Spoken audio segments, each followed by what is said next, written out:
Okay, I'm going to do a quick October book haul because I filmed one that was like 17 minutes and it was too long to upload, apparently. So I'm just going to make this one really quick. Hopefully not really quick, but quicker. So I won't go into much detail about what these books are about, but I will give a quick brief description of them. Just because I do have so many, so I'm going to go ahead and get started. And yeah, I'm aware it's not October anymore, but I just got in my YouTube account today, so that's why I'm doing it now. The first book I have is Girl of Nightmares by Kendare Blake. I think that's how you say it. And this is the second book to Anna Dressed in Blood. So if you've read Anna Dressed in Blood, you know what it's about. And I can't say much about this one because it will spoil the first one, like majorly. The second book I have is The Girl from the Well, and what this is about.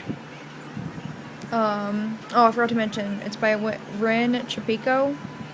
What this is about a vengeful 300-year-old ghost named Okiku who is forced to stay earthbound, so she wanders the land searching people who have killed children so she can get her vengeance. And then she meets 17-year-old Tark and everything changes. This book was really good. Definitely really scary. I liked it a lot.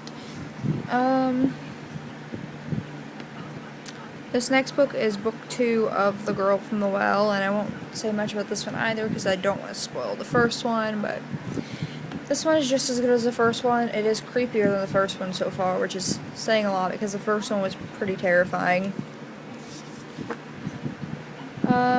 This next book I have is called Split by Swati Avishthi. I think I butchered that. I don't know how to say her name, I don't know how to say her name. But this book is about a 16-year-old boy named Jace who is kicked out of his house by his abusive father, and he goes to his brother for help. And while he's there, his mother is still in the house with the father, and basically he is trying to get her out while also trying to restart his life. This book was really sad. It was really good, but it was really sad. And it could be a possible trigger warning for anyone who's bothered by domestic abuse. So, just thought I'd throw that out there because I know some people are triggered by domestic abuse and it upsets them very much. So, just thought I'd throw that out there because there were quite a few graphic domestic abuse scenes in this book. The next book I have is called This Is What Happy Looks Like by Jennifer E. Smith, and what this is about is two teenagers who accidentally meet online when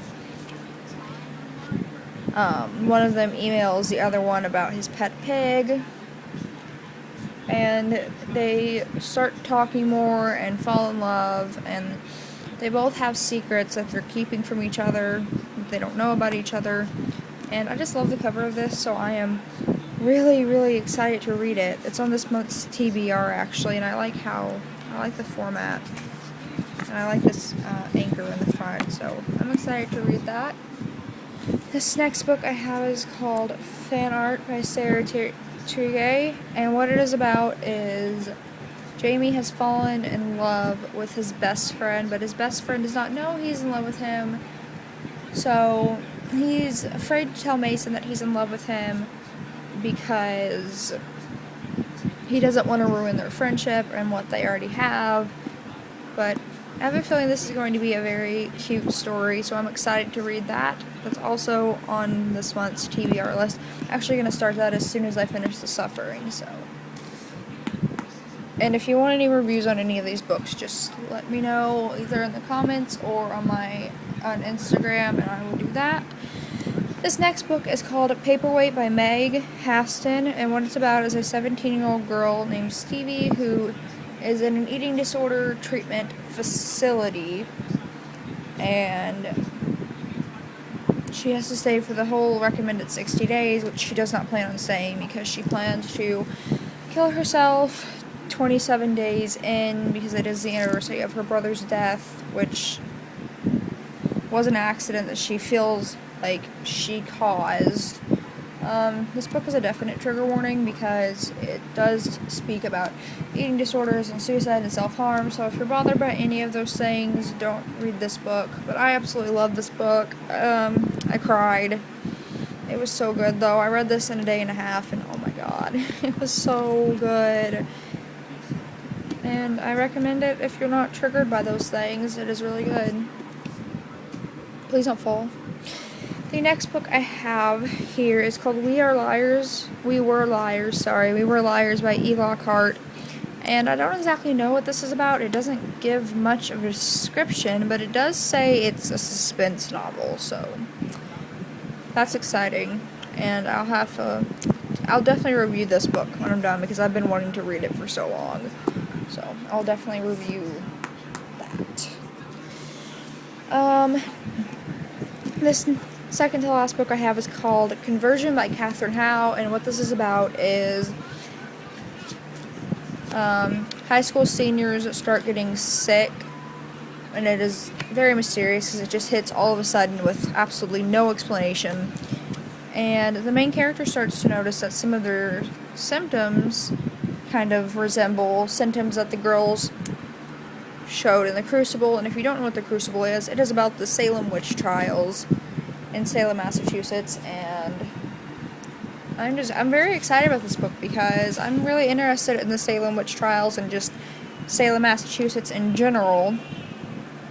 So it's just really exciting. And it says here inspired by true events, so I don't know if they're talking about the Salem witch trials or if they mean this story in general. I'm assuming they're talking about the Salem witch trials, but I'm not 100% sure. I haven't read it yet. This last book I have, gotta zoom out there a little bit. This last book I have is The Amazing Book Is Not on Fire by Dan Howell and Phil Lester. Did I mention this last book was by Katherine Howe? I can't remember, but if I didn't, it's by Katherine Howe. Did not remember, it's like almost 4 in the morning here, so yeah.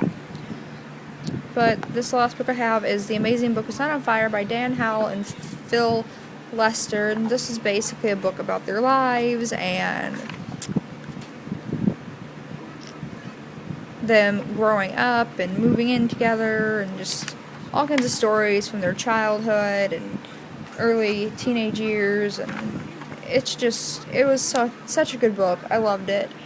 So yeah, that was my October book haul. Sorry this video was short. I'm hoping it didn't seem rushed, but I just didn't want to make it too long because the last one was exactly 17 minutes and it was too long to upload, and it was just like freezing my phone up and doing all kinds of annoying things to my phone. So but yeah, that is the books I bought in October. Hope you enjoyed it, and I hope it wasn't too rushed. Hopefully the next one will be better. Bye.